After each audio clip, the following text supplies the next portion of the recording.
Assalamualaikum warahmatullahi wabarakatuh. Perkenalkan, nama saya Delia Pranabella.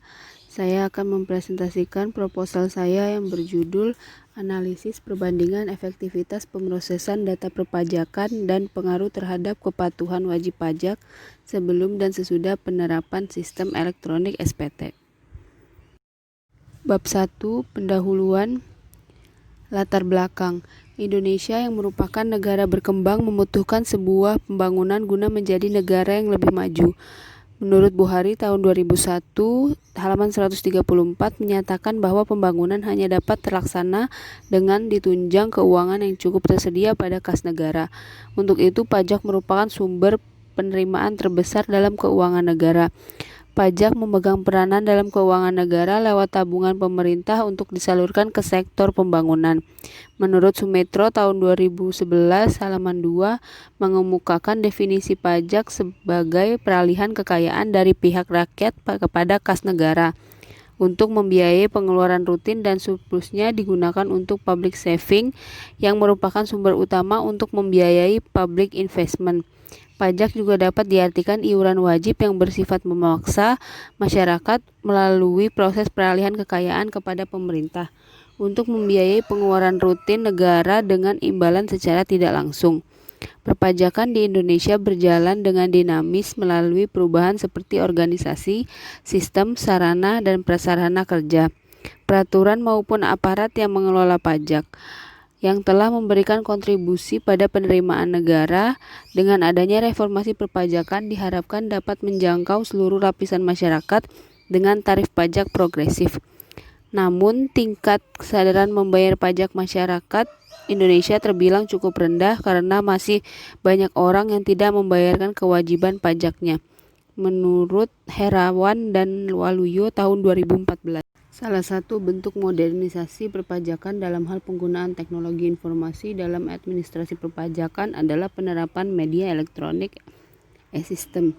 Tujuan dalam penggunaan teknologi informasi dalam administrasi perpajakan untuk meningkatkan keefisienan.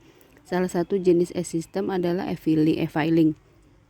Menurut website DJP, keunggulan dari sistem e-filing ini adalah go green, yaitu melakukan penghematan kertas dengan sistem pelaporan pajak online. Selain itu, dengan menggunakan sistem ini dinilai lebih aman dan tepat karena menggunakan sistem berbasis komputer.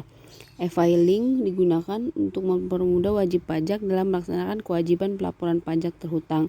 Sebelum adanya media elektronik e-filing, wajib pajak yang ingin melaporkan surat pemberitahuan pajak terhutang harus melaporkan sendiri ke kantor Direktorat Jenderal Pajak atau dikirim melalui kantor pos secara tercatat atau ketentuan lain sesuai dengan Undang-Undang Nomor 16 Tahun 2000 Pasal 6 Ayat 1 dan 2. Rumusan masalah. Yang pertama, perbandingan efektivitas pemrosesan data perpajakan sebelum dan sesudah sistem elektronik SPT. Kedua, apakah terdapat perbedaan yang signifikan antara kepatuhan wajib pajak sebelum dan sesudah penerapan elektronik SPT?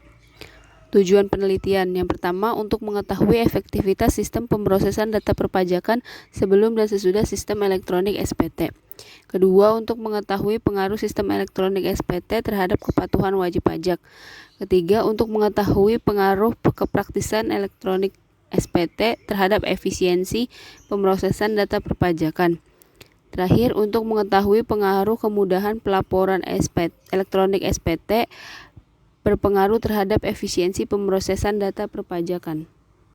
Masuk ke bab 2, yaitu landasan teori. Yang pertama, teori kepatuhan. Teori kepatuhan telah diteliti pada ilmu-ilmu sosial, khususnya di bidang psikologis dan sosiologi, yang lebih menekankan pada pentingnya proses sosialisasi dalam mempengaruhi perilaku kepatuhan seorang individu. Menurut Saleh tahun 2004. Menurut Lunenburg tahun 2012, teori kepatuhan adalah sebuah pendekatan terhadap struktur organisasi yang mengintegrasikan ide-ide dari model klasik dan partisipasi manajemen. Sedangkan menurut H.C. Kelman tahun 1998, compliance diartikan sebagai suatu kepatuhan yang didasarkan pada harapan akan suatu imbalan dan usaha untuk menghindarkan diri dari hukuman yang mungkin dijatuhkan. Teori kepatuhan dapat mendorong seseorang untuk lebih mematuhi peraturan yang berlaku, sama halnya dengan penerapan program e-filing yang dilakukan oleh Direktorat Jenderal Pajak untuk menggiring masyarakat agar melaporkan SPT tahunan pajak orang pribadi secara online dan tepat waktu. Teori kepatuhan yang menjelaskan bahwa dalam penelitian ini wajib orang pribadi diharuskan dapat bersikap taat dan patuh dalam peraturan yang berlaku di lingkungan kerja. Oleh karena itu, wajib pajak merupakan kunci utama dalam menghitung rasio kepatuhan, di mana wajib pajak orang pribadi digunakan sebagai alat ukur dalam rasio kepatuhan. Teori ini sesuai dengan apa yang akan diteliti, di mana kepatuhan merupakan hal utama dan sebagai pendukung penelitian. Yang kedua, teori legitimasi. Legitimasi dapat dianggap sebagai menyamakan persepsi atau asumsi bahwa tindakan yang dilakukan oleh suatu entitas adalah merupakan tindakan yang diinginkan, pantas ataupun sesuai dengan norma, nilai, kepercayaan, dan definisi yang dikembangkan secara sosial.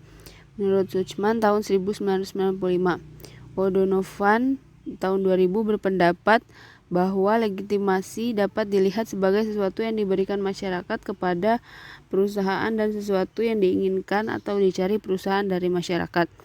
Dengan demikian, legitimasi memiliki manfaat untuk mendukung keberlangsungan hidup suatu entitas. Dasar pemikiran teori ini adalah organisasi atau perusahaan akan terus berlanjut keberadaannya jika masyarakat menyadari bahwa organisasi beroperasi untuk sistem nilai yang sepadan dengan sistem nilai masyarakat itu sendiri.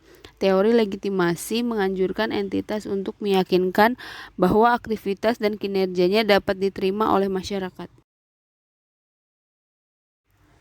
Penelitian terdahulu. Yang pertama, Astuti tahun 2015 dengan judul Analisis Penerapan e-filing sebagai upaya meningkatkan kepatuhan wajib pajak dalam penyampaian surat pemberitahuan atau SPT tahunan pada Kantor Pelayanan Pajak Pratama Gresik Utara.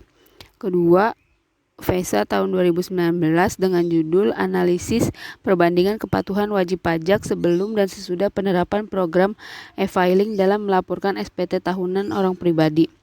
Ketiga, Apriliani tahun 2016 dengan judul Analisis Penerapan Elektronik SPT dan e-filing dalam upaya peningkatan kepatuhan wajib pajak.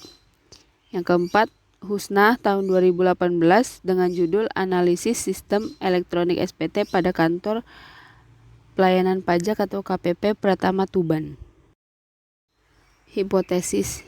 Yang pertama, terdapat perbedaan yang signifikan antara kepatuhan wajib pajak sebelum dan sesudah dilakukannya program e-filing.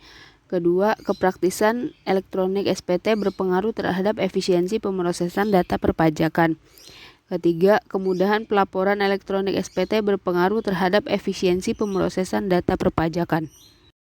Masuk ke bab 3, yaitu metode penelitian, populasi dan sampel.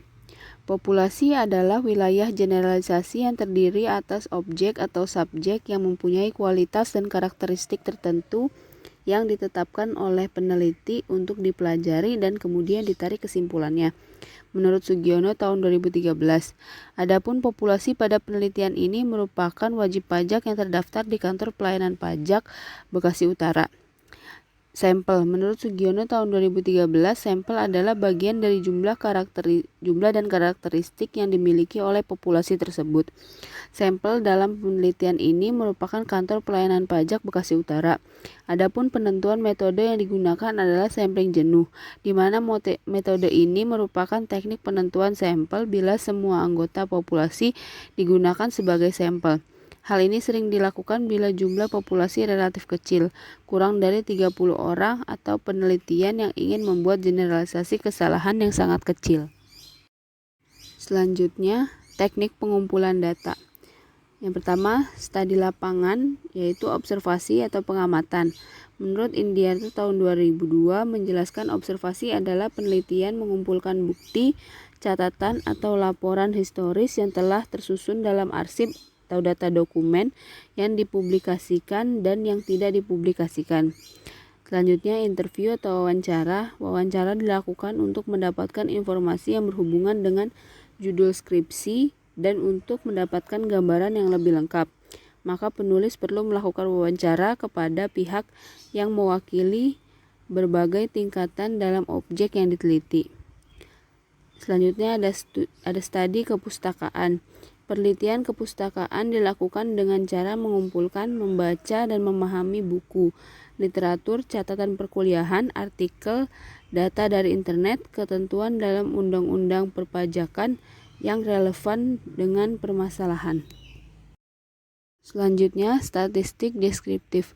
Statistik deskriptif adalah statistik yang digunakan untuk menganalisis data dengan cara mendeskripsikan atau menggambarkan data yang telah terkumpul sebagaimana adanya tanpa bermaksud membuat kesimpulan yang berlaku untuk umum atau generalisasi. Menurut Sugiono tahun 2013, menurut Ghazali tahun 2016 mendefinisikan statistik deskriptif memberikan gambaran atau deskripsi suatu data yang dilihat dari nilai rata-rata atau mean, standar deviasi, varian, maksimum, minimum, sum, range, kurtosis, dan skewness. Selanjutnya ada uji normalitas.